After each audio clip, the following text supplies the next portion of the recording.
chers ingénieurs, chers entrepreneurs en génie civil et tout autre client, pour amoindrir votre coût de construction, il ne faut jamais et alors jamais disposer les barres de votre poutre de cette manière.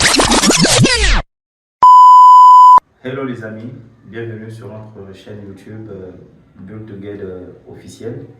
Vous êtes au bon cadre, vous étudiants, professionnels en génie civil, entrepreneurs, tous les corps du métier, vous êtes le bienvenu sur notre chaîne informative et formative dans le domaine du génie civil. Alors, aujourd'hui, on vous a préparé une leçon importante sur le ferrillage d'une poutre en béton armé. Particulièrement, on va parler d'un sous-sujet très important, le positionnement des barres de fer qui doivent entrer dans cette structure ou dans cet élément de structure, également de pourquoi chaque positionnement que nous allons choisir. Alors, tel que vous pouvez le voir là déjà, nous avons notre ferraillage d'une poutre en béton armé. Pour un petit rappel, une poutre, c'est tout élément porteur qui peut être en béton armé, métallique, en bois ou je ne sais pas n'importe quel autre matériau, mais qui est horizontal par rapport à votre plateforme qui est le sol, bien sûr, bien entendu. Alors, lorsque vous avez votre poutre,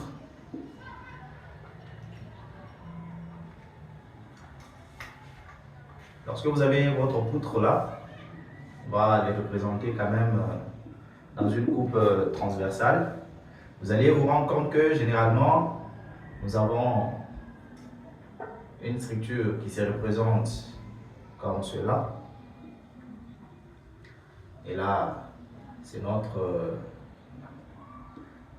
cadre. Ici, on peut aussi représenter le béton également, qui est en rouge. Permettez, on n'a pas respecté essentiellement l'échelle. Vous allez vous rendre compte que notre coupe transversale de la poutre se présente généralement de cette manière-là, le plus généralement, je l'ai dit.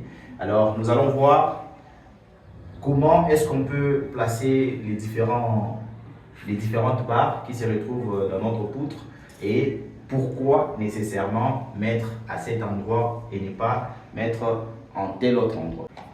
Pour continuer, nous allons faire un rappel, c'est que la poutre telle qu'elle se présente là, elle a pratiquement trois zones très importantes.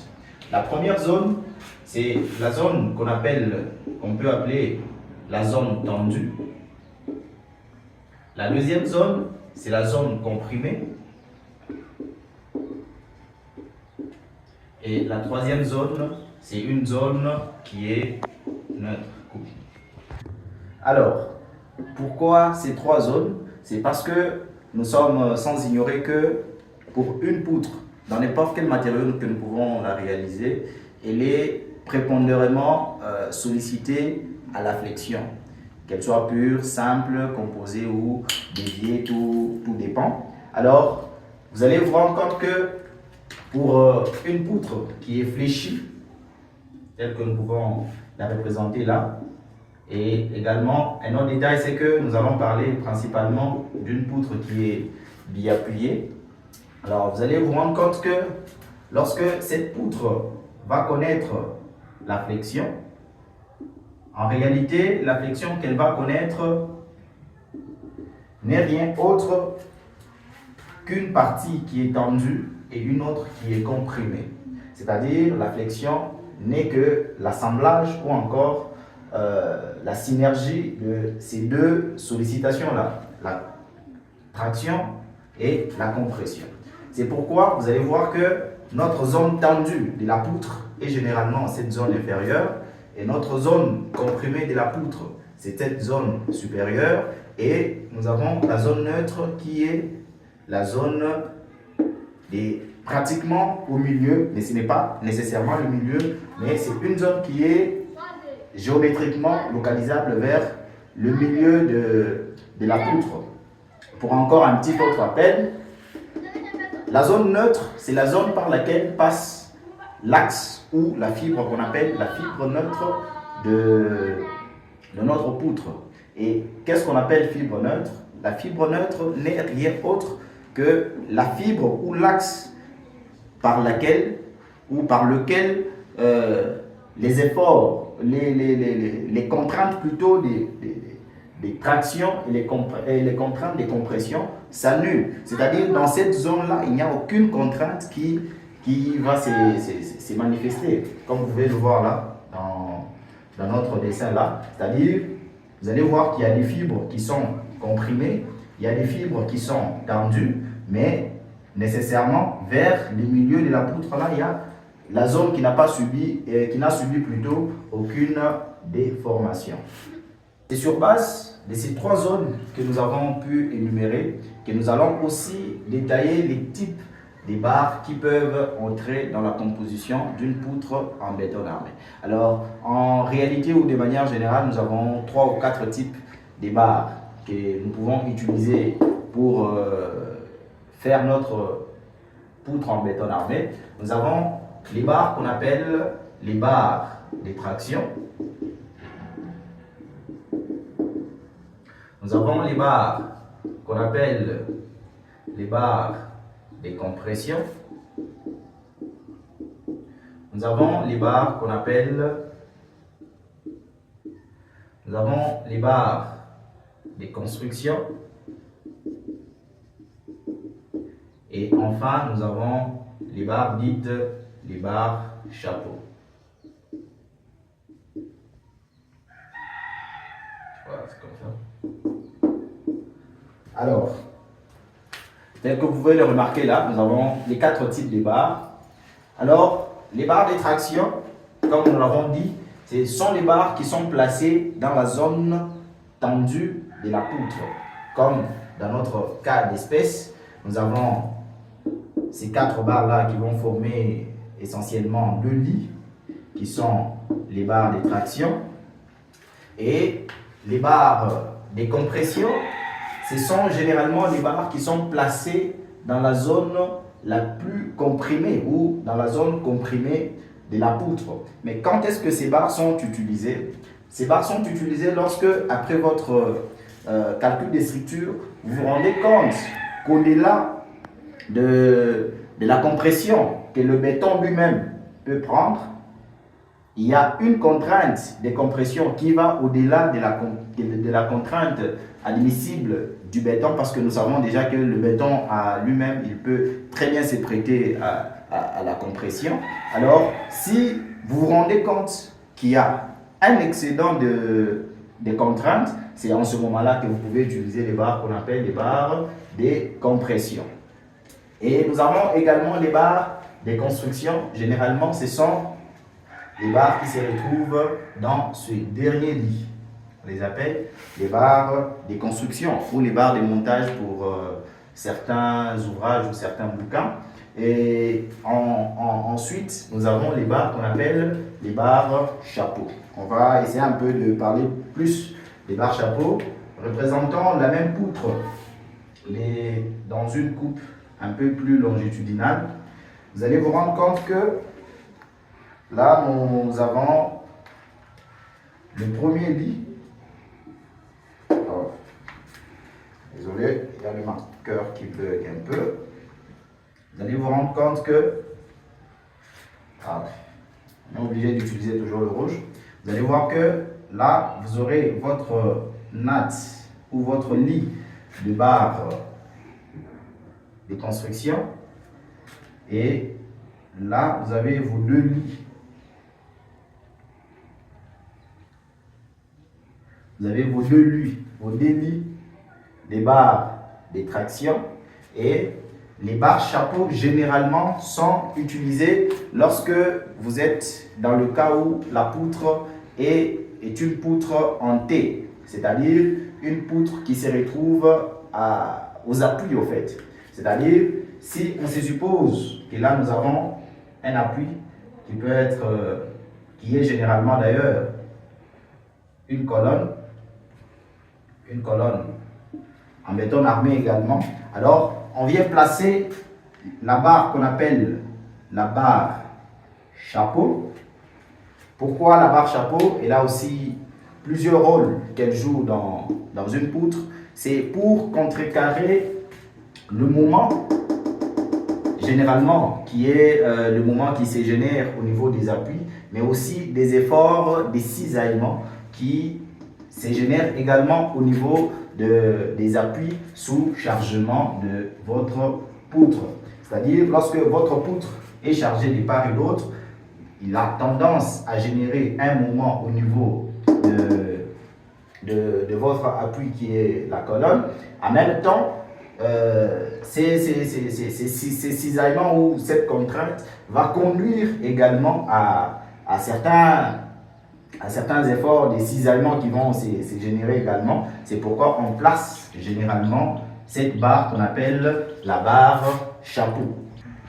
Et les barres chapeau, leur longueur ou leur distance est également déterminée par certains petits calculs tels que généralement cette distance de la barre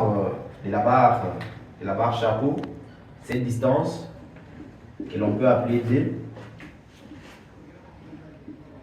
généralement D est pris entre un quart et un huitième de la portée de notre poutre, si on peut appeler cette portée-là L. C'est-à-dire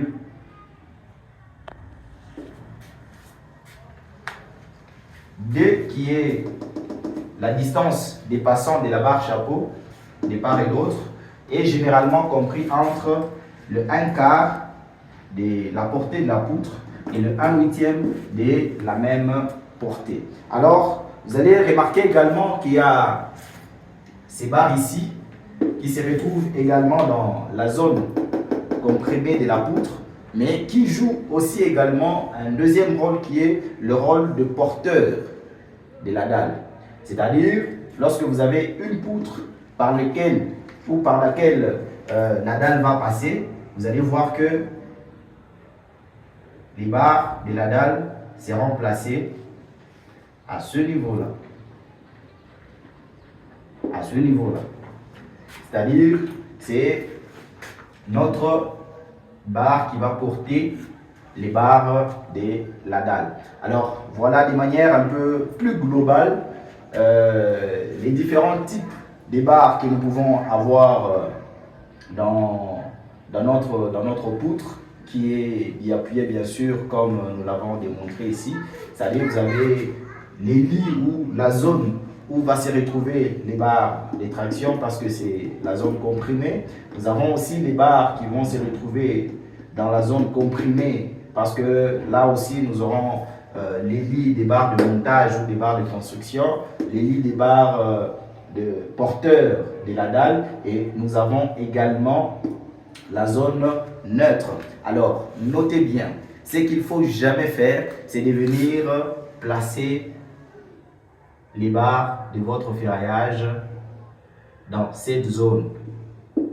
Pourquoi? Parce que c'est un gaspillage. Pourquoi? Parce que dans la zone neutre, il n'y a aucune contrainte qui va y travailler, à moins que vous puissiez aller au-delà des contraintes admissibles ou au niveau des ruptures. C'est en ce moment-là que la contrainte ou la déformation va attaquer même la zone neutre. Donc voilà en gros la manière dont vous pouvez disposer vos barres dans votre poutre. Alors nous allons aller sur terrain pour voir ce qu'on vient de faire ici.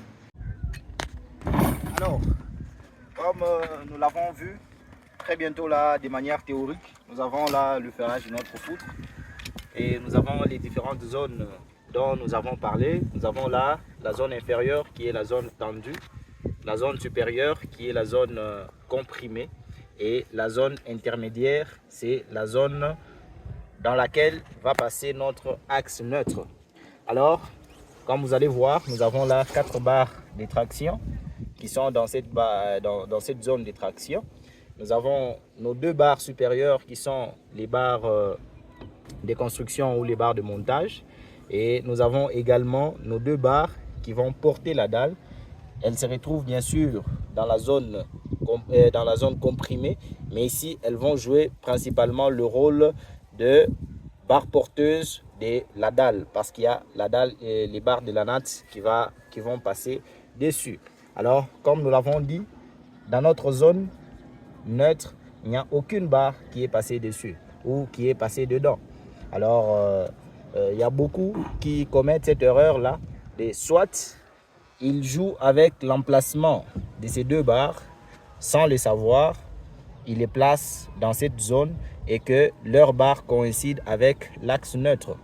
Et vous allez remarquer que au lieu que la barre se retrouve là pour qu'elle travaille correctement, il n'aura que les deux barres de traction et deux barres de résistance. Ou encore, il y a d'autres qui veulent encore renforcer leur poutre. Ils ont déjà mis toutes les barres telles qu'ils ont mis là. Et ils viennent encore avec une autre barre, ils les placent là. Sachez que cette barre ne va travailler en aucune sollicitation. Pourquoi? Parce que c'est une zone dans laquelle passe la fibre neutre. Et là, si nos calculs nous avaient demandé de faire déplacer les barres chapeau, nous les aurons placées également exactement à ce niveau-là, au niveau de notre appui et une colonne, et nous aurons placé notre barre chapeau à ce niveau-là. Mais comme les calculs ne nous ont pas exigé de les placer, c'est pourquoi dans notre cas ici, nous n'avons pas pu mettre les barres chapeau. Alors, si c'est la première fois que vous tombez sur notre vidéo, bienvenue encore et n'oubliez pas surtout de vous abonner, de cocher sur la cloche de notification pour ne pas manquer de nouvelles vidéos. Alors, à très bientôt pour une nouvelle expérience ici.